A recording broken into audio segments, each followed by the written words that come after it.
दोस्तों नमस्कार। उम्मीद करता हूँ आप सब लोग अच्छे होंगे। तो लास्ट एपिसोड में हम लोगों ने डिफरेंशिएशन एंड इंटीग्रेशन वाले पार्ट को हमने कवर कर लिया है। आज का जो एपिसोड है इसमें एक नया टॉपिक स्टार्ट करने जा रहे हैं, दैट इज़ वेक्टर्स। तो वेक्टर क्या होता है और वेक्टर हमें क्यों पढ़ना चाहिए, पहले इसको समझते हैं। हम पढ़े ही क्यों आखिर वेक्टर को, ज़रूरत क्या है वेक्टर की। तो इस चीज़ को एक्सप्लेन करने के लिए मैंने एक एक्सपेरिमेंट रेडी किया है आप लोगों के लिए, और वो एक्सपेरिमेंट आपको मजबूर करेगा कि भाई आपको वेक्टर पढ़ना चाहिए। ठीक है, तो चलिए पहले उस एक्सपेरिमेंट को एक बार देख लेते हैं, उसको एक बार परफॉर्म करते हैं, एंड आफ्टर दैट फिर हम लोग पढ़ाई स्टार्ट करेंगे। ठीक है, तो एक्सपेरिमेंट देखते हैं। तो इस एक्सपेरिमेंट में मैं पहले थोड़ा सा सेटअप समझा देता हूँ कि क्या चीज़ है। यहाँ पे मेरे पास दो मासेस हैं। ठीक है, तो दोनों का अगर आप मास देखोगे तो ये भी 1 किलोग्राम का है और नीचे वाला जो है ये भी मेरा 1 किलोग्राम का, दोनों के दोनों मेरे 1 किलोग्राम के हैं। तो फिलहाल के लिए मैं इनको 1 मिनट के लिए नीचे रख रहा हूँ। ठीक है, और अब इनको ज़रा देखते हैं। ये जो है ये मेरे पास वेइंग स्केल है। तो बेसिकली इनमें मेरे को दो रीडिंग नजर आएंगी। एक न्यूटन की रीडिंग आएगी यहाँ पे कि कितना न्यूटन फोर्स लग रहा है, एक अपने मासेस को रीड कर देगा कितने किलोग्राम्स है। तो ये 5 किलोग्राम तक का है, तो यहाँ पे ये रीडिंग जो है किलोग्राम्स में है। ठीक है, सिमिलरली यहाँ पे ये मुझे किलोग्राम्स में दिखा देगा। आई डोंट नो ये आप देख पा रहे हो कि नहीं देख पा रहे हो कि यहाँ पे ये किलोग्राम्स में है। ठीक है, ये किलोग्राम्स में रीडिंग आ रही है। ठीक है, 0.51, ठीक है ना, ऐसे है। तो आई होप ये कैमरे में कैप्चर हो, नहीं तो मैं बोल के बता दूंगा आपको, थोड़ा मुझ पर भरोसा करना पड़ेगा। ये जो पॉइंटर है ये इसका पॉइंटर है दोस्तों। जब ये खींचेगा तो ये पॉइंटर जो है पीछे की तरफ जाएगा। ठीक है, ये वाला पॉइंटर जो है ना, इसको हमें देखना है। तो ऐसे ही ये भी है एग्जैक्टली। तो फिलहाल खैर इनके ऊपर कोई मास नहीं है, तो ये भी 0 रीड कर रहा है, ये भी 0। हालांकि थोड़ा बहुत है, तो इतना मतलब लो मास को ये लोग रीड नहीं करेंगे, तो कोई बात नहीं। फिलहाल ये खैर 0 रीड कर रहे हैं। अब ये भी 0 रीड कर रहा है, इस पर भी कोई मास नहीं लगा रखा हमने। और थोड़ा सा रीडिंग में एरर भी आ सकता है, बिकॉज मैं अगर इधर से देखूंगा तो बिल्कुल मुझे इसके सामने जाके देखना पड़ेगा बिल्कुल। ठीक है, सो दैट मेरा पैरालैक्स एरर जो है वो कम हो सके। तो मैं अब क्या कर रहा हूँ, मैं अब इसमें 2 किलोग्राम का मास लगा रहा हूँ, 2 किलोग्राम्स। ठीक है, तो मैंने 2 किलोग्राम का मास लगाया। अब एक काम करता हूँ, मैं इसके सामने से देख रहा हूँ इसको, तो मुझे सामने से ऑलमोस्ट 2 किलोग्राम ये नजर आ रहा है। ठीक है, अगर मैं बिल्कुल इसके सामने हो जाऊं तो मुझे 2 किलोग्राम जो है वो इसका नजर आ रहा है दोस्तों। आप आई डोंट नो कि ये कैमरे में कैप्चर होगा कि नहीं होगा। अगर किसी अलग एंगल से कैप्चर हो रहा ना तो आपको क्या पता अलग रीडिंग नजर आए यहाँ पे। ठीक है, तो लेकिन मैं जब बिल्कुल सामने से देख रहा हूँ इसको, ठीक है, तो मुझे ये पूरा 2 किलोग्राम नजर आ रहा है। थोड़ा बहुत एरर हो सकता है इसमें, तो ये 2 किलोग्राम रीड कर रहा है, बिल्कुल सही रीड कर रहा है ये, क्योंकि 2 ही किलोग्राम का मैंने मास भी लगाया यहाँ पे। लेकिन अब ये जरा देखिए, ये जो रीड कर रहा है ये ऑलमोस्ट 1.7 किलोग्राम को रीड कर रहा है। यहां से अगर मैं देखूं नीचे वाले स्केल से तो ये 1.7 को रीड कर रहा है। 1.7, ये 1.5 है, ये 2 है, उनके बीच में है ये ऑलमोस्ट 1.7। ठीक है, 1.7। जब मैं बिल्कुल सामने से देखता हूं तो 1.7 नजर आता है। ठीक है, तो आई होप नहीं भी नजर आ रहा है आपको तो कोई बात नहीं, आप थोड़ा भरोसा करें कि ये सही है। दूसरी तरफ अब मैं इधर आ रहा हूं, इसका जरा देखते हैं कि क्या है। इसकी जो रीडिंग है दोस्तों वो अगर आप देखें तो वो भी ऑलमोस्ट अगर मैं बिल्कुल सामने आ जाऊं तो 1.7 ही है, ऑलमोस्ट 1.7 ही है। तो 1.7 किलोग्राम ये दिखा रहा है, 1.7 किलोग्राम ये दिखा रहा है। अगर मैं टोटल सम करूं इनका तो टोटल सम करने से मेरे पास बनता है 3.4 किलोग्राम्स, जबकि ये तो 2 किलोग्राम दिखा रहा है। ऐसा क्यों हो रहा है, इसकी हमें अंडरस्टैंडिंग बनानी है।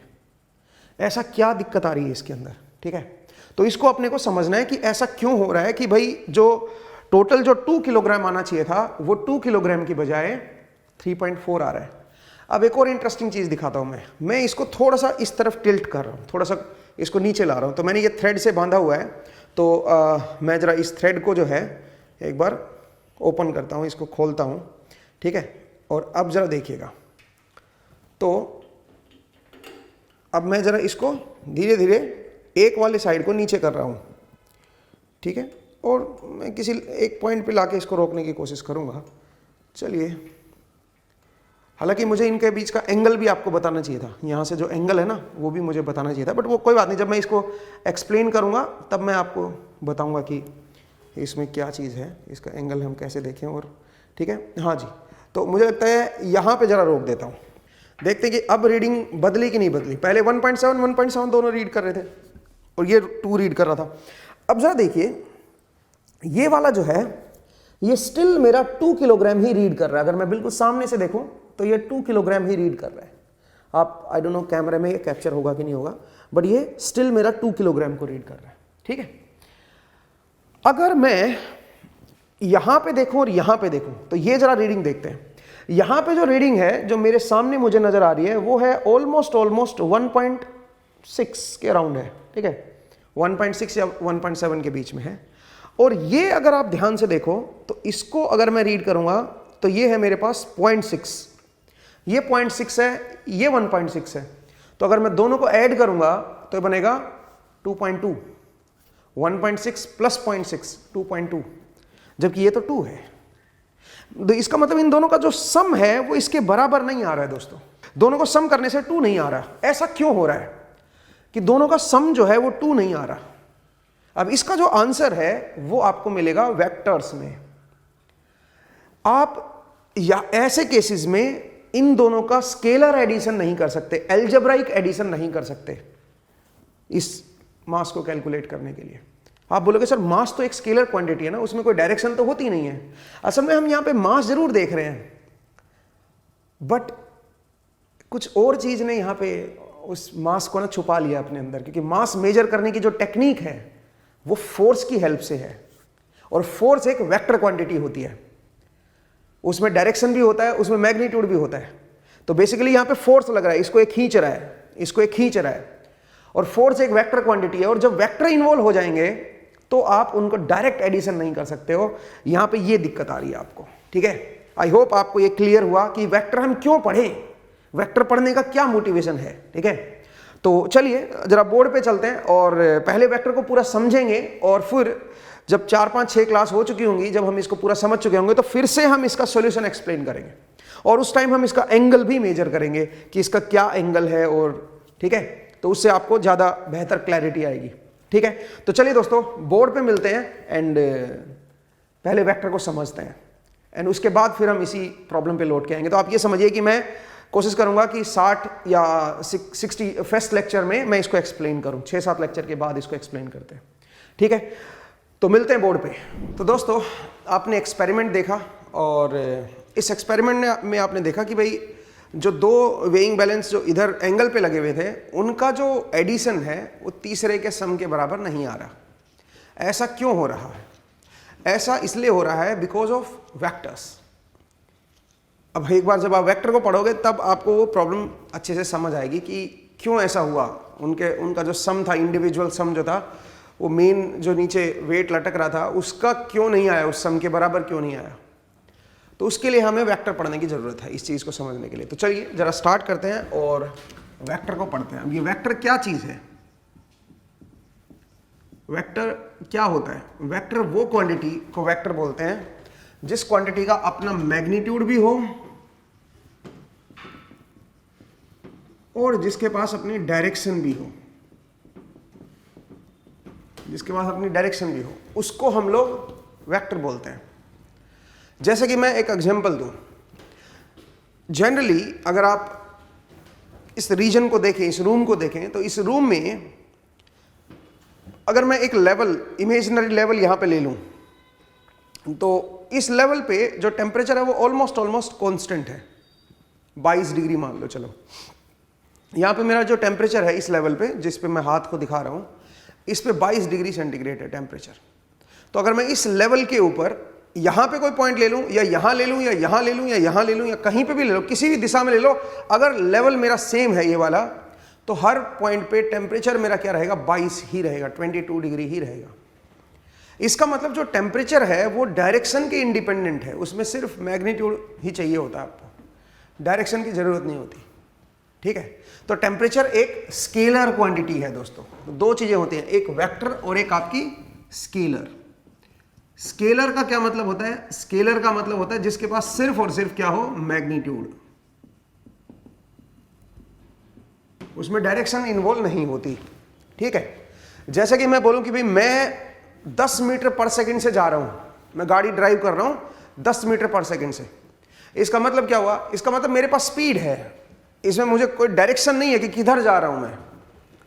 तो स्पीड अगर मैं सिर्फ बता रहा हूं, जैसे स्पीडोमीटर है आपका, जो स्पीडोमीटर है वो स्पीड को दिखाता है बस। गाड़ी के अंदर जो स्पीडोमीटर या बाइक के अंदर जो स्पीडोमीटर लगा होता है वो सिर्फ स्पीड को दिखाता है, उसमें कहीं डायरेक्शन नहीं होती कि आप टुवर्ड्स नॉर्थ जा रहे हो या टुवर्ड्स साउथ जा रहे हो, ऐसा कुछ नहीं होता उसमें। तो इसका मतलब जो स्पीड होता है वो क्या होता है, वो एक स्केलर क्वांटिटी है। टेम्परेचर हो गया आपका, ठीक है, आपका स्पीड हो गया, ये सब आपकी डायरेक्शन, इनमें डायरेक्शन नहीं होती दोस्तों, इनमें सिर्फ मैग्नीट्यूड होता है। तो इसलिए इनको क्या बोलते हैं, स्केलर क्वांटिटीज। ये सारी स्केलर क्वांटिटीज हैं, ठीक है। अब और एग्जांपल भी देख सकते हो। अगर मैं बोलूं कि भाई आप बताओ, जैसे आपने गाड़ी स्टार्ट की और आपने गाड़ी को घुमाना स्टार्ट कर दिया, ठीक है, आप कहीं घूम के और 2 घंटे बाद वापस आ गए हो। तो जब आप घूम के कहीं वापस आ गए हो एक पॉइंट पे, उसी जहां से आपने शुरू किया था उसी पॉइंट पे वापस आ गए हो, तो आपने कुछ डिस्टेंस चले हो, आपकी गाड़ी कुछ डिस्टेंस चली जो आपकी उसके किलोमीटर के स्केल पे दिखा देगी। तो वो जो है उसमें भी डायरेक्शन कहीं इन्वॉल्व नहीं है कि किस दिशा में आप चले थे, कहां गए थे, कैसे गए थे, वो तो सिर्फ टोटल डिस्टेंस को मेजर कर रही है। तो अगेन डिस्टेंस क्या चीज है, डिस्टेंस एक स्केलर क्वांटिटी है। डिस्टेंस, उसमें सिर्फ मैग्नीट्यूड है, उसमें डायरेक्शन इन्वॉल्व नहीं होती है, ठीक है। तो वो भी क्या है, एक स्केलर क्वांटिटी है। अब आते हैं वेक्टर क्वांटिटी पे। वेक्टर क्वांटिटी क्या होते हैं, जिनमें डायरेक्शन भी आ जाती है। अब अगर डायरेक्शन आ जाएगी तो क्या होगा, जरा देखिए, उनमें मैग्नीट्यूड भी होगा, उनमें डायरेक्शन भी होगी। जैसे कि मैं एक एग्जांपल लेता हूं और एक क्वांटिटी लेते हैं वेलोसिटी। जब आप वेलोसिटी की बात करते हो तो ये क्या चीज है, ये स्पीड ही है, बट इसमें एक डायरेक्शन और इन्वॉल्व हो जाती है। तो वेलोसिटी को मैं क्या बोलूंगा, वेलोसिटी को बोलूंगा स्पीड प्लस डायरेक्शन, इसमें डायरेक्शन और बता दो तो ये मेरी वेलोसिटी बन जाएगी। जैसे अगर मैं बोलूं कि भाई मैं 10 मीटर पर सेकंड से टुवर्ड्स पटियाला जा रहा हूं, इसका मतलब जो टुवर्ड्स पटियाला है उसमें क्या चीज आ गई है, डायरेक्शन और इन्वॉल्व हो गई है। तो इसलिए ये क्या बन जाएगी, वेलोसिटी। तो वेलोसिटी क्या होगी, स्पीड प्लस उसमें डायरेक्शन और ऐड कर दो, तो ये मेरे पास मैग्नीट्यूड प्लस डायरेक्शन हो जाएगा, वेक्टर क्वांटिटी हो जाएगी। ऐसे ही देखिए फोर्स। फोर्स जो होता है दोस्तों, वो भी आपका क्या होता है, उसमें एक मैग्नीट्यूड होता है और उसमें डायरेक्शन भी होती है। उसका अपना एक मैग्नीट्यूड आएगा, ठीक है, और उसकी अपनी एक डायरेक्शन भी आएगी कि किस दिशा में फोर्स लग रहा है। जैसे मान लीजिए मैं किसी ब्लॉक को धक्का लगाऊं, तो कितना धक्का लगा रहा हूं उसका मैग्नीट्यूड देना पड़ेगा, कितना न्यूटन का मैं फोर्स लगा रहा हूं और किस दिशा में लगा रहा हूं, ये बड़ा इंपॉर्टेंट है। तो फोर्स क्या बन जाएगा, मेरा एक वेक्टर क्वांटिटी बन जाएगी। वेलोसिटी मेरी क्या होगी, वेक्टर क्वांटिटी होगी। और टर्म्स होती हैं, और एक्सेलरेशन, ठीक है, एक्सेलरेशन। तो एक्सेलरेशन क्या होता है, एक्सेलरेशन पिकअप को बोलते हैं। जैसे आप बाइक का पिकअप बोलते हैं ना, पिकअप बड़ा तेज है भाई, कम टाइम में ज्यादा स्पीड को पकड़ लेता है, तो उसको पिकअप जो होता है ना, उसी को हम बोलते हैं एक्सेलरेशन। तो एक्सेलरेशन जो है ये भी क्या है, ये भी मेरी एक वेक्टर क्वांटिटी है दोस्तों, वेक्टर क्वांटिटी है, ये भी वेक्टर क्वांटिटी है। इसमें भी क्या होगा, अपना एक मैग्नीट्यूड और अपनी एक डायरेक्शन इसमें हम इन्वॉल्व करेंगे। आप बोलोगे सर पिकअप में क्या डायरेक्शन होता है, बाइक का पिकअप जो होता है उसमें तो डायरेक्शन, तो पिकअप जो है वो तो सिर्फ मैग्नीट्यूड को बताता है, किस दिशा में पिकअप हो रहा है, किस दिशा में पिकअप ले रहे हो आप अपनी गाड़ी का, तो वो बनेगा फिर एक्सेलरेशन। तो इसका मतलब इसमें भी अपना एक क्या बनेगा, मैग्नीट्यूड। तो मैग्नीट्यूड को मैं पिकअप बोल दूं, जैसे गाड़ी में जो पिकअप होता है, बाइक में जो पिकअप होता है, कितना कम समय में ज्यादा स्पीड को पिक कर लेती है, तो उसको बोलते हैं पिकअप, ठीक है। प्लस किस दिशा में हो रहा है, तो आप इसको बोल सकते हो एक्सेलरेशन, ठीक है। तो ये सब क्या है, ये वेक्टर क्वांटिटी है दोस्तों, इनमें डायरेक्शन जरूर इन्वॉल्व हुई है। मुझे उम्मीद है आपको समझ आया कि वेक्टर क्वांटिटी क्या होती है और स्केलर क्वांटिटी क्या होती है। अब सबसे पहले हम लोग वेक्टर को रिप्रेजेंट कैसे करते हैं वो जरा समझते हैं, ठीक है। वेक्टर को रिप्रेजेंट करने के लिए अपने को कोऑर्डिनेट सिस्टम चाहिए होता है, ठीक है। अपने को कोऑर्डिनेट सिस्टम चाहिए होता है वेक्टर को रिप्रेजेंट करने के लिए। जैसे कि देखिए, सबसे पहले हम कार्टेशियन कोऑर्डिनेट सिस्टम में रहते हैं। ये मेरा x डायरेक्शन है और ये मेरी y डायरेक्शन है और ये मेरा ओरिजिन है दोस्तों, ये मेरा ओरिजिन है। इस ओरिजिन को आप 0 0 बोल सकते हो, x में भी 0 है, y में भी 0 है। यहां से आप रेफरेंस पॉइंट है ये आपका, यहां से आपको चीजों को देखना है। तो मान लीजिए एक पार्टिकल है, वो यहां पे बैठा हुआ है, x में कितना है 1 और y में कितना है y में भी मान लो 1 ही है, ठीक है। यहां इस पोजीशन पे कोई पार्टिकल बैठा हुआ है, तो अगर मैं बोलूं कि भाई इस पार्टिकल p की पोजीशन बताओ कहां पे है, तो आप बोलोगे 1 1। बट अगर आपको यहां पे जाना हो तो कैसे जाओगे आप? तो उसको जाने के लिए आपको 1 चलना पड़ेगा x में और 1 चलना पड़ेगा y में, तभी आप यहां पे पहुंचोगे। तो अगर मैं इसकी पोजीशन, ये पॉइंट मैं O मान लेता हूं और ये पॉइंट मेरा P मान लेता हूं, तो अगर मैं ये पोजीशन वेक्टर OP डिफाइन करूं, वेक्टर के लिए हम क्या दिखते हैं उसका एक ये हमने OP लिख दिया और उसके ऊपर एरो लगा दिया। एरो लगाने का मतलब वेक्टर होता है भाई, जब आप एरो लगा देते हो इसका मतलब वेक्टर है। तो ये जो वेक्टर बनेगा दोस्तों, ये क्या बनेगा बताओ? मतलब ये मेरा OP वेक्टर बन गया इस दिशा में, आप देख सकते हो, इसको मैं OP वेक्टर बोलूंगा, ठीक है। ये बनेगा मेरा OP वेक्टर। तो अगर मैं इसको लिखूंगा तो कैसे लिखूंगा बताओ जरा भाई? आप यहां से यहां तक गए हो तो आप कैसे गए हो? 1 चले हो आप आई कैप की तरफ, एक्स कैप को आई कैप भी बोलते हैं भाई, ठीक है, वाई कैप को जे कैप भी बोलते हैं। तो एक्स चले हो आई कैप की तरफ, और मतलब 1 चले हो आई कैप की तरफ और 1 चले हो जे कैप की तरफ।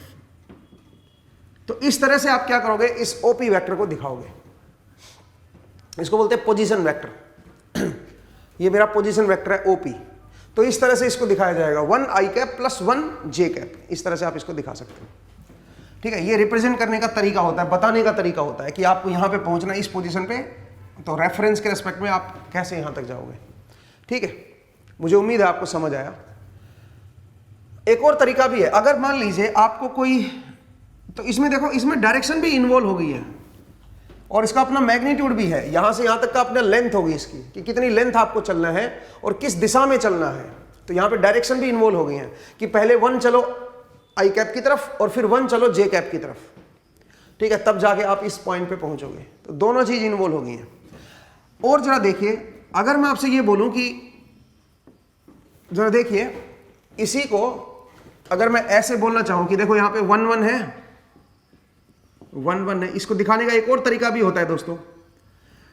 तो सबसे पहले ये O है, ये P है, आप ये लेंथ निकाल लो कि इतनी लेंथ है, ये लेंथ निकाल लो। तो लेंथ निकालोगे तो कैसे निकालोगे? 2 पॉइंट के बीच की लेंथ कैसे निकालते हैं? ये 0 0 पॉइंट है और ये 1 1 पॉइंट है। तो डिस्टेंस देखो इन दोनों पॉइंट के बीच की क्या डिस्टेंस है, तो करोगे 1 का स्क्वायर 1 माइनस 0 का स्क्वायर प्लस 1 माइनस 0 का स्क्वायर और उसका रूट ले लो, तो ये डिस्टेंस आ गई √2। सही है भाई। और ये कितने एंगल पे आई है? x के साथ एंटी क्लॉकवाइज। ये एंगल भी निकाल लो, तो ये लेंथ है मेरी 1 और ये लेंथ भी मेरी 1 है, तो 45 डिग्री आ गया भाई। बोलिए, राइट एंगल ट्रायंगल बना के 45 डिग्री। तो आप ये कह सकते हो जो मेरा OP वेक्टर है, वो OP वेक्टर में √2 तो मेरा मैग्नीट्यूड है और कितनी डायरेक्शन पे है? x के साथ 45 डिग्री पे है, ये x के साथ 45 डिग्री पे है ये। तो ये भी वेक्टर का रिप्रेजेंटेशन होता है, इस तरह से भी वेक्टर को दिखा सकते हो। हालांकि ये कॉम्प्लेक्स नंबर के जो पोलर फॉर्म होती है उसके साथ मैच कर रहा है, कोई बात नहीं, ये भी एक तरीका है। ये इसमें क्या है, √2 चलना है आपको रेफरेंस पॉइंट से, और किस दिशा में चलना है? जो मेरी पॉजिटिव x डायरेक्शन है उससे 45 डिग्री पे चलना है, तब भी आप यहीं पहुंच जाओगे। तो इस तरह से आप जो पोजीशन वेक्टर OP है उसको आप ऐसे दिखा सकते हो। पोजीशन वेक्टर का मतलब जो पोजीशन को रिप्रेजेंट करता है, जो पोजीशन को दिखाता है, पोजीशन को बताने के लिए जिसका इस्तेमाल करते हैं, ठीक है। इस तरह से आप इसको लिख सकते हो। मुझे उम्मीद है आपको समझ आया कि वेक्टर को रिप्रेजेंट कैसे करते हैं। अब ये दोनों फॉर्म जो है एक दूसरे का ही एनालोगस है, आप ये समझिए, एक दूसरे को ही दिखा रही हैं ये। कैसे? अगर मान लीजिए मैं कोई पोजीशन वेक्टर को दे दूं, आपको कोई पोजीशन वेक्टर दे दूं किसी भी वेक्टर की, यहां से रेफरेंस पॉइंट O से, ये x कैप है, ये y कैप है। सोचिए मेरा पॉइंट जो है यहां पे है, यहां पे जो डिस्टेंस है वो दे रखी है आपको 4 और वो 30 डिग्री पे है। जो मेरा OP वेक्टर है वो आपको दे रखा है 4 एंगल 30। अब आपको इसको कार्टेशियन फॉर्म में लिखना है, इसको बोलते हैं कार्टेशियन फॉर्म। ये क्या है बताओ? कार्टेशियन फॉर्म, कार्टेशियन फॉर्म, ठीक है। ये पोजीशन वेक्टर का रिप्रेजेंटेशन है इन कार्टेशियन फॉर्म। तो यहां पे ये मेरा OP वेक्टर आ गया 4 एंगल 30 पे। अब मैं क्या करना चाह रहा हूं, मैं इसको कार्टेशियन फॉर्म में रिप्रेजेंट करना चाह रहा हूं। तो इसी को कार्टेशियन में कैसे कन्वर्ट करेंगे, मतलब x में कितना चले और y में कितना चले, उसको बोलते हैं कार्टेशियन। क्योंकि ये कार्टेशियन कोऑर्डिनेट सिस्टम है ना, तो इसलिए इस फॉर्म को क्या बोलते हैं? Cartesian form. तो अब बताओ ये लेंथ है मेरी 4, ये लेंथ है इधर वाली लेंथ निकालनी है मुझे कि x में कितना चले और y में कितना चले। तो राइट एंगल ट्रायंगल का सहारा ले लो। अब ये लेंथ क्या बनेगी, ये लेंथ बनेगी 4 cos 30 और ये क्या बनेगी 4 sin 30। तो इसका मतलब 4 एंगल 30 को अगर कार्टेशियन फॉर्म में दिखाना हो इस वेक्टर को तो क्या लिखोगे 4 cos 30 i cap plus 4 sin 30 j cap. इस तरह से आप क्या कर सकते हो, आप इस ओपी वेक्टर को कार्टेशियन फॉर्म में दिखा सकते हो। आसान कहानी है भाई। तो मैंने सबसे पहले बताया कि भाई जो मेरा वेक्टर होता है उसको हम रिप्रेजेंट कैसे करते हैं, खासकर पोजीशन वेक्टर को। अब पोजीशन वेक्टर हमेशा रेफरेंस पॉइंट से पोजीशन को बताता है कि इसकी पोजीशन जो है वो कहां पे है, रेफरेंस के रिस्पेक्ट में, 0 0 के रिस्पेक्ट में। ये जो पॉइंट है इसको अगर दिखाना होगा तो कैसे दिखाओगे। बट अगर मैं सिंपल वेक्टर की बात करूं, ठीक है, तो वो कहीं से भी शुरू हो सकता है, जरूरी नहीं है कि वो रेफरेंस पॉइंट से स्टार्ट हो। जैसे कि देखिए, जैसे कि अगर मैं बोलूं कि भाई मेरे पास 2 पॉइंट हैं, ये मेरे पास कोई कोऑर्डिनेट सिस्टम है, ठीक है, कार्टेशियन कोऑर्डिनेट सिस्टम है, इधर आई कैप डायरेक्शन है, इधर जे कैप है। मान लीजिए ये एक्स है, ये वाई डायरेक्शन है, ठीक है। एक्स को मैं आई कैप से लिख देता हूं और वाई को मैं जे कैप से लिख देता हूं। हालांकि इनका मतलब मैं समझाऊंगा आपको क्या होता है, ठीक है। तो अब जरा देखिए, अब मान लीजिए मैं यहां पे कोई पॉइंट है P और यहां पे कोई पॉइंट है Q। P जो है वो है 1 2 और Q जो है वो है 4 3। मान लीजिए ऐसे दे रखा है भाई, एक P पॉइंट है, एक Q पॉइंट है और मैं P से Q की तरफ जा रहा हूं। तो ये जो PQ वेक्टर बनेगा इसको क्या लिखोगे फिर आप, ये पोजीशन वेक्टर को रिप्रेजेंट नहीं कर रहा है। पहली बात, पोजीशन का मतलब तो ओरिजिन से होता है, रेफरेंस पॉइंट से होता है कि इसकी क्या पोजीशन है, इसकी क्या पोजीशन है। तो इसको अगर मुझे दिखाना होगा तो कैसे दिखाएंगे बताओ। देखो आप कितना चले हो, एक्स में कितना चले हो, एक्स में पहले 1 पे थे और 4 पे पहुंच गए हो, तो एक्स डायरेक्शन में कितना चले हो आप, और फिर वाई डायरेक्शन में कितना चले हो।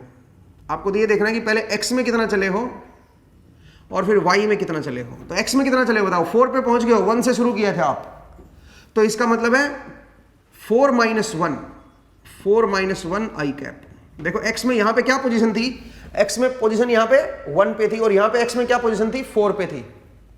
तो इसका मतलब x में कितना चले हो आप 4 - 1 आई कैप। इसका मतलब आई कैप का मतलब x की तरफ है, ठीक है। और अब y की तरफ कितना चले हो बताओ, j कैप की तरफ कितना चले हो 3 - 2, क्योंकि 2 पे तो पहले से ही बैठे थे y में और अब आप कहां पे पहुंच गए हो 3 पे पहुंच गए हो।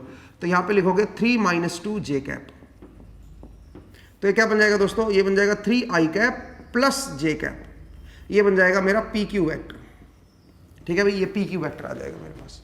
तो मुझे उम्मीद है, इसको हम पोजीशन वेक्टर नहीं बोलेंगे, इसको आप कह सकते हो कि भाई यहां से यहां तक जो हम चले हैं वो, इसमें मैग्नीट्यूड भी है और इसमें डायरेक्शन भी है। अब आप बोलोगे सर मैग्नीट्यूड कैसे निकालें और डायरेक्शन कैसे निकालें किसी भी वेक्टर का, वो भी जरा देख लेते हैं।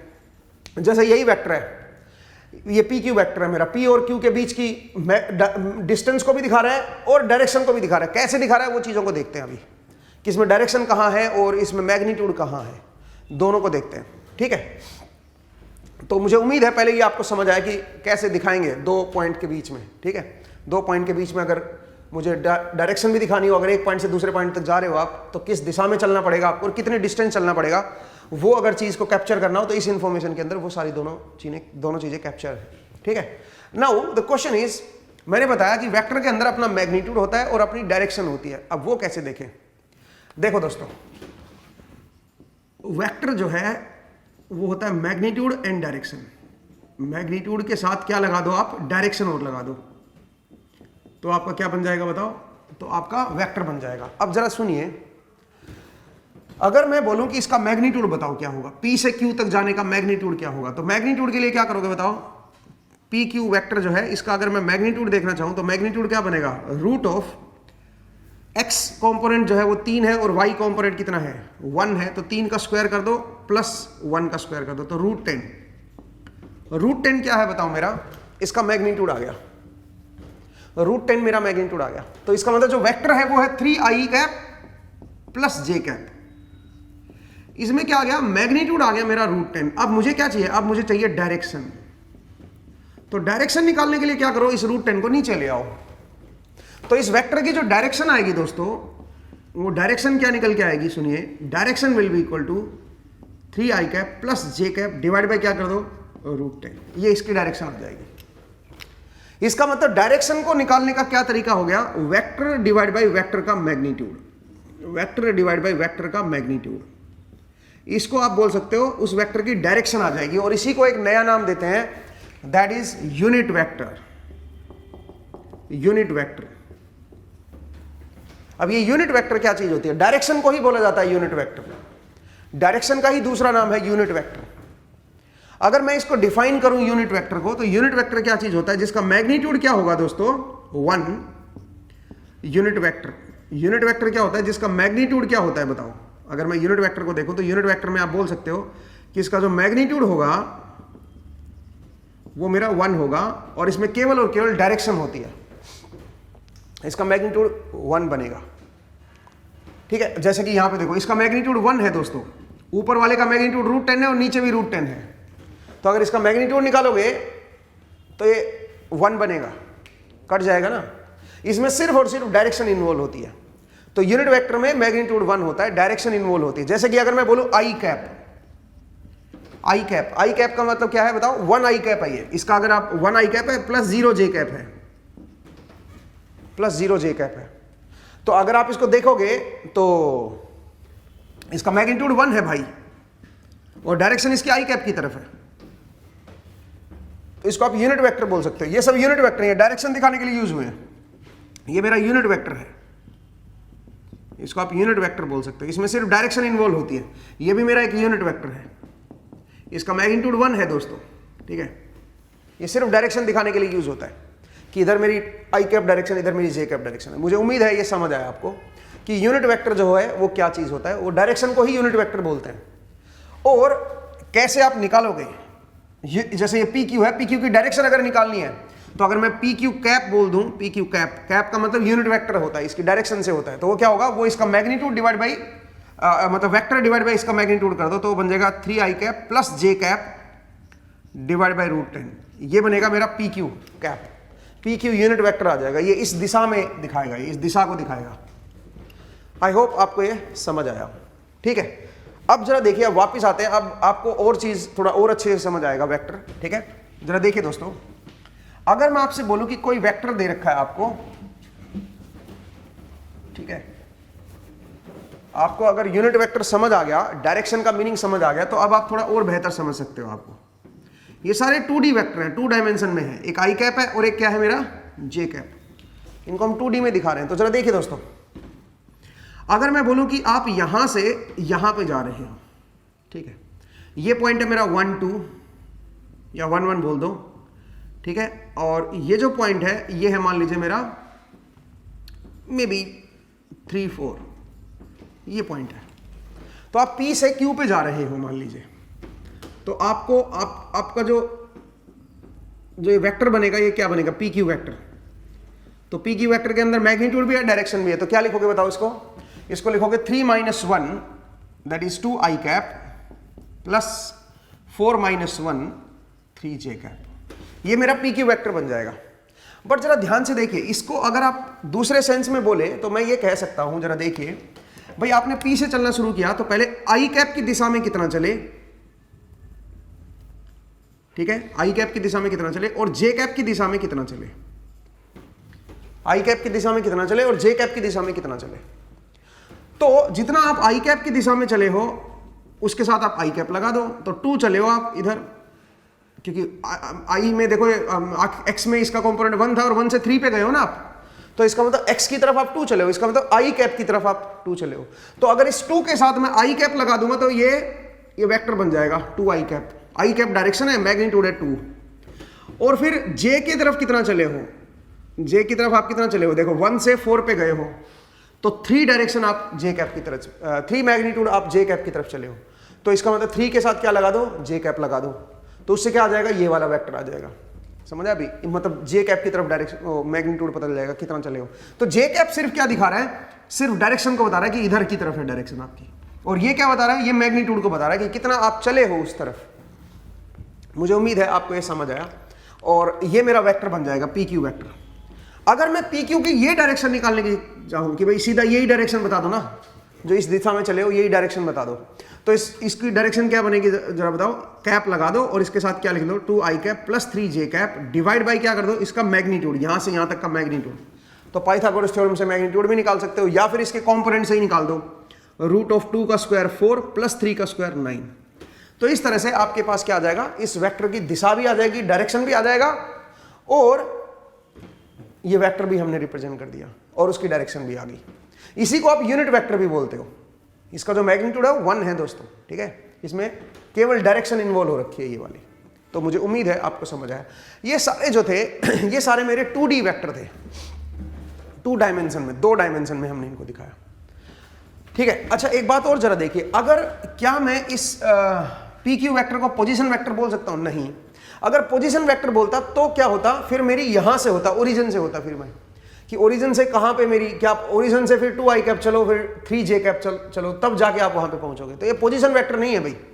तो अनटिल अनलेस कोई पोजीशन वेक्टर बोले, इसको पोजीशन वेक्टर नहीं मानना है, क्योंकि पोजीशन वेक्टर हमेशा कहां से होता है, वो पोजीशन को दिखाता है किसी पॉइंट की with respect to O point, ठीक है। जैसे मैंने कोई v वेक्टर लिया या कोई p वेक्टर लिया कि भाई कोई p वेक्टर है 2i cap plus 4j cap, तो इसका मतलब इस वेक्टर को मैं कैसे दिखाऊं फिर, क्या ये पोजीशन वेक्टर है? अब इसमें तो कुछ दिया भी नहीं है कि ये कहां पे वेक्टर, कौन सा पॉइंट है, कौन सा वेक्टर है, ये कहां से कहां तक जा रहा है। तो ऐसे को आप कहीं से भी दिखा सकते हो। आप इसको ओरिजिन से भी दिखा सकते हो कि भाई ये जो है ये मेरा ओरिजिन से शुरू हो रहा है, इसको आप पोजीशन वेक्टर भी मान सकते हो भाई, ठीक है। तो आप बोल सकते हो i कैप की तरफ पोजीशन से कितना चले हो, 2 लेंथ चले हो, और j कैप में कितना चले हो, 4 लेंथ चले हो, तो यहां पे पहुंच जाओगे आप। तो ये मेरा क्या बन जाएगा, ये मेरा p वेक्टर बन जाएगा। बट जरूरी तो नहीं है कि ये पोजीशन वेक्टर हो, ये o से ही स्टार्ट हुआ हो, ठीक है। जब तक इसको ये बोला नहीं कि भाई ये पोजीशन वेक्टर है, तो कहीं पे भी दिखा सकते हैं ना आप। जैसे आप यहाँ पे शुरू कर सकते हो, यहाँ से पहले 2 लेंथ चलो इधर, ठीक है, और फिर 4 लेंथ चलो इधर, तो ये भी क्या बन जाएगा मेरा, ये भी मेरा p वेक्टर बन जाएगा। समझ आया भी मेरा पॉइंट, ठीक है। तो इस तरह से भी आप p वेक्टर को दिखा सकते हो। तो कुल मिला के ये जो p वेक्टर है ऐसे लिखा है, इसका शुरुआत कहीं से भी कर सकते हो। अगर ये पोजीशन वेक्टर नहीं बोला है तो ओरिजिन से भी कर सकते हो, कहीं और से भी कर सकते हो। सिर्फ एक चीज कॉमन रहेगी, क्या, डायरेक्शन पैरेलल दिखानी पड़ेगी आपको। आप देखो ये जो डायरेक्शन है और ये जो डायरेक्शन है पैरेलल है दोनों, और मैग्नीट्यूड भी जो इसका है वही इसका भी मैग्नीट्यूड है। शुरुआत कहीं से भी कर सकते हो, चाहे ओरिजिन से करो चाहे किसी रैंडम पॉइंट से करो। तो इस p वेक्टर को मैं ओरिजिन पे भी दिखा सकता हूं, कहीं पे भी दिखा सकता हूं इसको, ठीक है, कहीं पे भी दिखा सकता हूं इसको, ठीक है, यहां पे भी दिखा सकता हूं, कहीं पे भी दिखा सकते हो इस वेक्टर को, क्योंकि इसमें ये पोजीशन वेक्टर पोजीशन को रिप्रेजेंट नहीं कर रहा है। अगर पोजीशन को रिप्रेजेंट करता तो ओरिजिन से रेस्पेक्ट में देखते फिर हम लोग, ठीक है, ये पोजीशन वेक्टर बनता। तो पहले तो इस पॉइंट को क्लियर कीजिएगा। मुझे उम्मीद है आपको ये समझ आया। मैं अब इसको रब कर रहा हूं, ठीक है। चलिए नेक्स्ट, ये तो सब हमने 2D वेक्टर पढ़े, ठीक है, ये सब हमने 2D वेक्टर पढ़े और हमने देखा कि वेक्टर को 2 तरह से दिखा सकते हो, कार्टेशियन फॉर्म में भी दिखा सकते हो और उसी को एक पोलर फॉर्म भी होती है उसकी, जैसे आपने कॉम्प्लेक्स नंबर में पढ़ी थी वैसी एक पोलर फॉर्म भी होती है वेक्टर को दिखाने की। अब बात करते हैं 3D में कैसे वेक्टर को रिप्रेजेंट किया जाता है। 3D में कैसे रिप्रेजेंट करते हैं, तो देखो 3 डायमेंशन है पहले तो मेरे पास, तो कार्टेशियन कोऑर्डिनेट सिस्टम में ही रहेंगे और उसमें 3D वेक्टर को देखते हैं। तो 3D वेक्टर को कार्टेशियन में दिखाना थोड़ा मुश्किल होता है क्योंकि 2D है ना, मेरे पास बोर्ड जो है वो 2D में है, उसकी केवल एक x है और एक केवल y है। 3D का मतलब एक और डायमेंशन क्रिएट करना, तो एक और डायमेंशन जो है वो मैं आपकी तरफ ले लेता हूँ और उसको ऐसे भी दिखा सकते हो आप, i cap, j cap, k cap, ऐसे भी दिखा सकते हो, या फिर कई बार मैं ऐसे भी दिखा दूंगा। जरा देखिए, आपकी वाली जो डायरेक्शन है उसको मैं ऐसे दिखा दूंगा, ये i कैप है, ये j कैप है और ये k कैप है। ये मेरे पास 3 डायरेक्शन होगी, x y z भी बोल सकते हो आप। इसको आप x बोल दो, इसको y बोल दो और इसको z बोल दो। 3 मैंने एक्सेस दिखा दी, कोऑर्डिनेट एक्सेस, कोऑर्डिनेट सिस्टम है। इसको कौन सा कोऑर्डिनेट सिस्टम बोलेंगे, कार्टेशियन कोऑर्डिनेट सिस्टम। तो ये जस्ट रिप्रेजेंटेशन है। ये i कैप जो है या x कैप बोल सकते हो आप इसको, x cap, y cap and z cap. ये जो है ये आपके 3 दिशाओं को दिखा रहा है और ये ओरिजिन पॉइंट है मेरा, ठीक है। तो आप ऐसे मान सकते हो, जरा देखो ऐसे ये मेरा कोऑर्डिनेट सिस्टम हो गया दोस्तों, ये मेरा x हो गया, ये मेरा y हो गया और ये मेरा z हो गया। तो ये मेरा कार्टेशियन कोऑर्डिनेट सिस्टम हो गया दोस्तों। तो अब इसमें कोई वेक्टर मुझे दिखाना है। सोचिए ये 3 कोऑर्डिनेट सिस्टम है मेरे x y z, Cartesian coordinate system है और इसमें ये कोई वेक्टर है मेरा पोजीशन वेक्टर P, यहाँ पे कोई P पॉइंट है उसका और ओरिजिन से स्टार्ट हो रहा है, तो इसका मतलब पोजीशन वेक्टर बन जाएगा। तो इस पोजीशन वेक्टर को अब कैसे दिखाएं, अब यहाँ पे क्या दिखाने का तरीका है, इसको रिप्रेजेंट कैसे करें।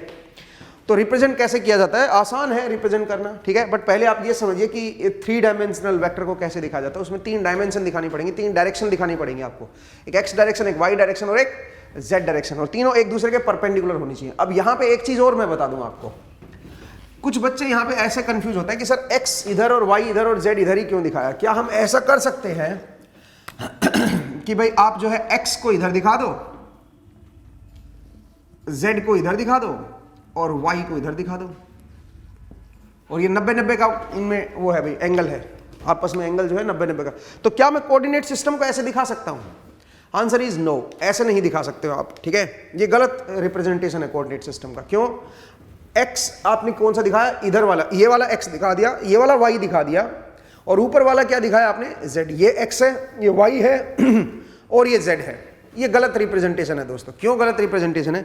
हमेशा याद रखो अपने राइट हैंड को यूज करना है एक्स की तरफ अपनी उंगलियों को रखना है और वाई की तरफ उंगलियों को घुमाना है, तो थंब ऑलवेज जेड की तरफ आना चाहिए, ठीक है। ये रूल है, इसको याद रखो। तो अब बताओ, यहां पे देखो, यहां पे एक्स आपकी तरफ है, ये आपकी तरफ है, ठीक है। इसको विजुलाइज करके देखो कि ये आपकी तरफ आ रहा है इसको मैं ऐसे भी दिखा सकता हूं ना, जरा देखो थोड़ा और इजी दिखाने के लिए। ये आप अपनी तरफ मान लो, x cap, y cap and z cap. तो ये जो एक्स है ये आपकी तरफ है दोस्तों, ये आपकी तरफ आ रहा है, और वाई मेरा इधर है, वाई उस तरफ है। तो अपनी राइट हैंड को यूज करो, फिंगर्स को एक्स की तरफ रखो और वाई की तरफ घुमाओ जरा। थंब जो है वो जेड दिखाना चाहिए। यहां पे थंब देखो ऊपर की तरफ है, मतलब हमारा थंब जो है ऊपर की तरफ आ रहा है और जेड भी ऊपर की तरफ है। इसका मतलब बिल्कुल सही रिप्रेजेंटेशन है ये।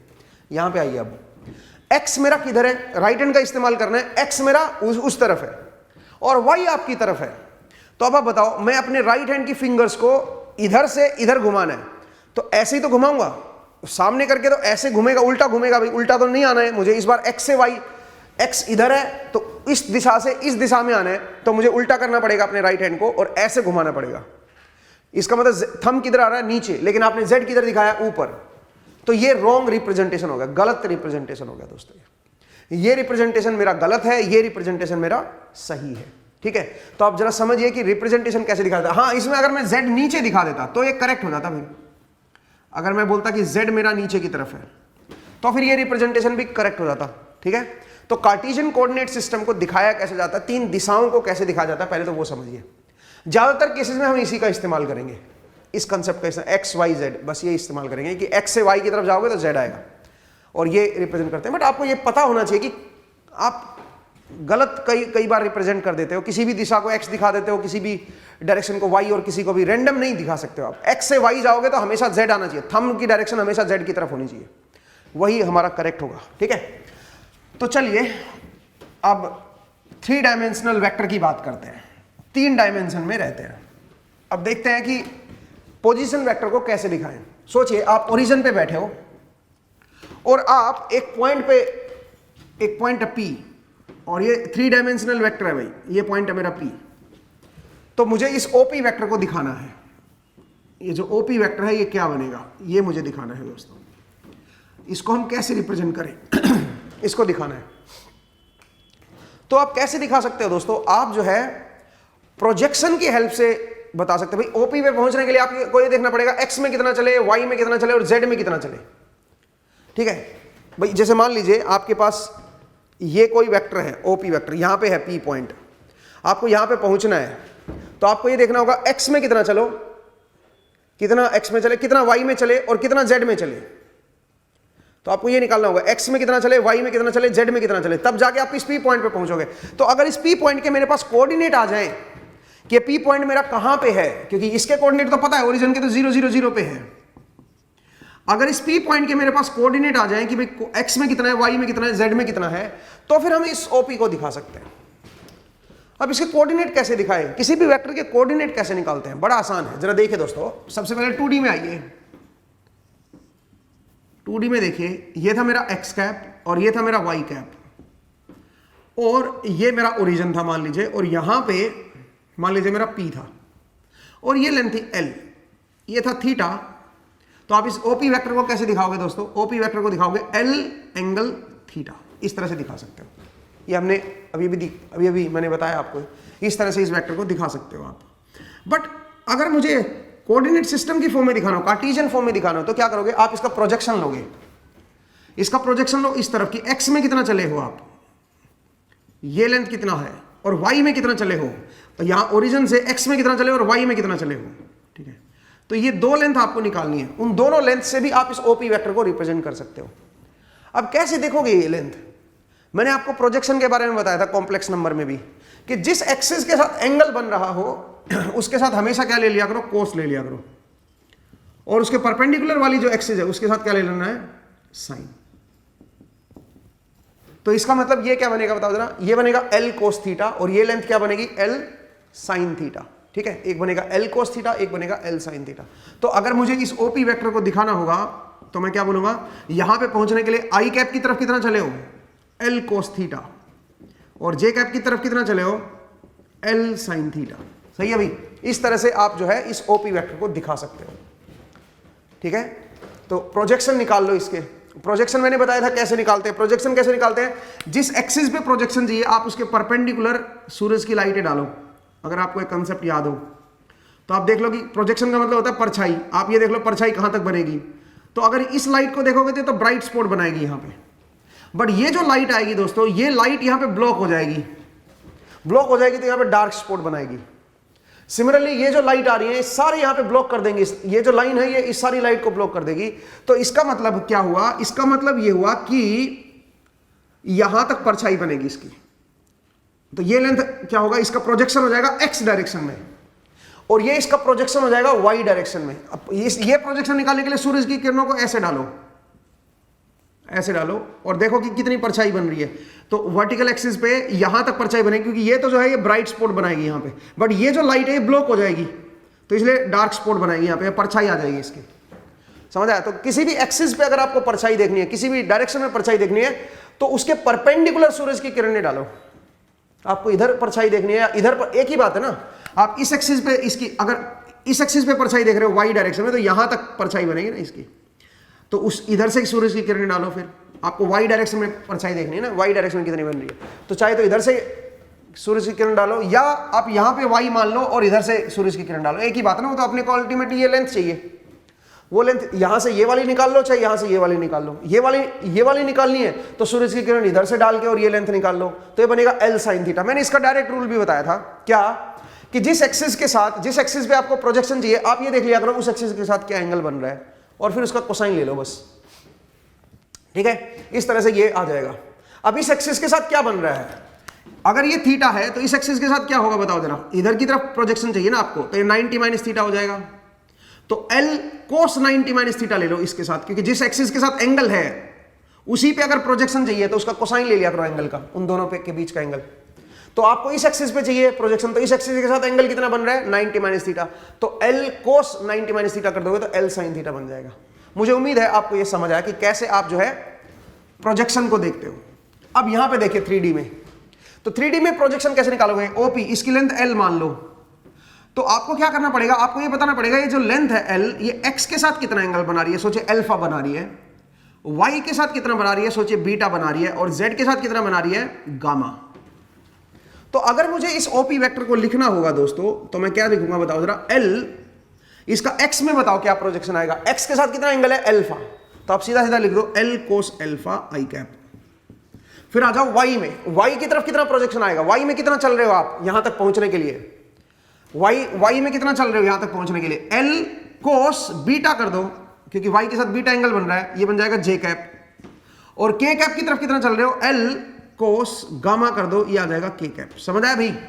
इस तरह से आप क्या लिख सकते हो? OP वेक्टर को लिख सकते हो। इसका मतलब ये होता है कि x में कितना चले, y में कितना चले और z में कितना चले, इस P पॉइंट पे पहुंचने के लिए। O से स्टार्ट करके इस P पॉइंट पे अगर पहुंचोगे तो x में कितना चलोगे, y में कितना, z में कितना। इनको कंपोनेंट बोलते हैं दोस्तों। ये मेरे component, x component, y component and z component.